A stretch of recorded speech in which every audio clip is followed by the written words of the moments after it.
के नाम की माला जब इस देश में एक माँ ने आत्महत्या कर ली। आत्महत्या करने वाली 33 वर्ष की वीर रम्या चेन्नई में आईटी प्रोफेशनल थी। उस माँ ने आत्महत्या इसलिए की क्योंकि एक दिन अचानक ढेर सारे नैतिकता के ठेकेदार मिलकर उस माँ को ट्रोल करने लगे, उसे क्रूर, नाकारा और लापरवाह कहने लगे। कहा कि वो माँ के नाम पे कलंक है। और लोग ऐसा इसलिए कहने लगे क्योंकि एक दिन अपने घर की बालकनी में बच्ची माँ की गोद से फिसल के गिर गई और शेड में अटक गई। लोगों ने तुरंत उसकी मदद की और बच्ची को बचा लिया।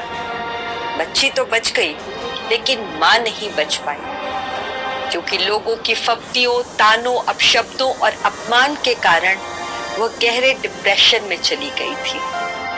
अब बजाइए ताली, उठाइए तानपुरा और माँ की महानता का। एक ऐसी कहानी है जिसे सुनकर आपके आंसू आ जाते हैं, क्योंकि किसी भी को इतना लज्जित नहीं करना चाहिए जो वो अपनी आत्महत्या खुद कर ले।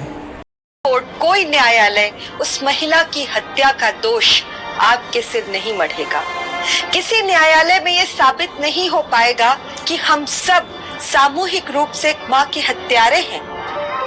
इसलिए आपको फिक्रमंद होने की कोई जरूरत नहीं। आपको शर्मिंदा होने की भी जरूरत नहीं है, क्योंकि उसके लिए भी थोड़ा ईमान की जरूरत तो पड़ती है।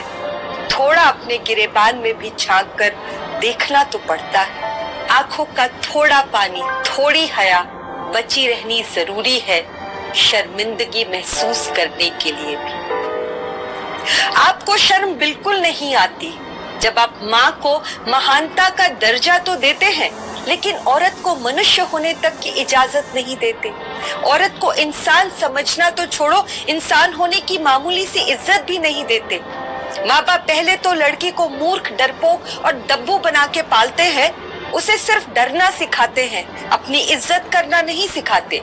फिर अपने जाति धर्म में कोई लड़का खोजकर उसे एक खूंटे से छुड़ा के दूसरे खूंटे से बांध देते हैं। आदमी सेक्स करता है और औरत माँ बन जाती है। माँ बनते ही वो न औरत रहती है न इंसान। सिर्फ परिवार ही नहीं, पूरा समाज और नैतिकता के सारे ठेकेदार उसे हर क्षण याद दिलाते हैं कि अब उसके जीवन का एक ही मकसद है, अपने बच्चों को पालना। उसका अपना कुछ नहीं है, न इच्छाएं, न शौक, न वक्त, न सुख, न दुख, न पसंद, नापसंद। तुम माँ हो, तुम महान हो। और क्या मुझे यहाँ अलग से ये अंडरलाइन करके बताने की जरूरत है कि इस महान देश की ये सारी महान माएं सबसे प्रताड़ित, सबसे वंचित, सबसे कुपोषित, सबसे ज्यादा एनीमिक और सबसे ज्यादा दुत्कारी गई हैं। माँ इतनी महान है कि हर साल इस देश के लोग 5 लाख से ज्यादा भविष्य की माँओं को उनकी माँ के पेट में ही मार देते हैं। ये यूएन वुमेन का डेटा है, उन बच्चियों का जो पैदा होने से पहले मौत के घाट उतारी जा रही हैं। मजाल है जो भविष्य के पिताओं को आप हाथ भी लगाते। मुंह में राम बगल में छुरी का पाठ तो कोई आपसे सीखे। पूजा भी करेंगे और हत्या भी। आपने कभी देखा या सुना कि समाज ने कभी मर्द को इस बात के लिए ट्रोल किया हो कि वो बुरा बाप है, और इस ट्रोलिंग से घबरा के मर्द ने आत्महत्या कर। समाज में लड़कियों और औरतों को कम इज्जत दी जाती है। लड़कियों को भ्रूण हत्या की जाती है और औरतों को लज्जित किया जाता है। ये है हमारे समाज की। औरतों के कपड़े उतारते हैं, औरतों को अपमानित करते हैं। मर्दों से आपकी कोई दुश्मनी नहीं, आपके निशाने पर हर वक्त सिर्फ औरत है। इस देश में मर्द होने का मतलब है 7 खून माफ, और औरत होने का मतलब कि न जीते हुए चैन न मरकर चैन। तभी तो ट्रोलर्स ने मरने के बाद भी रम्या की जान नहीं बख्शी।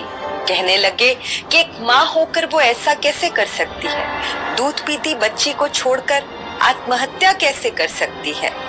तो औरत न चैन से जिंदा रह सकती है न मर सकती है। लेकिन आपको इस समाज को फिक्र करने की कोई जरूरत नहीं। आप तो माँ की पूजा करने वाले लोग हैं ना। माँ की इज्जत करने या उसे इंसान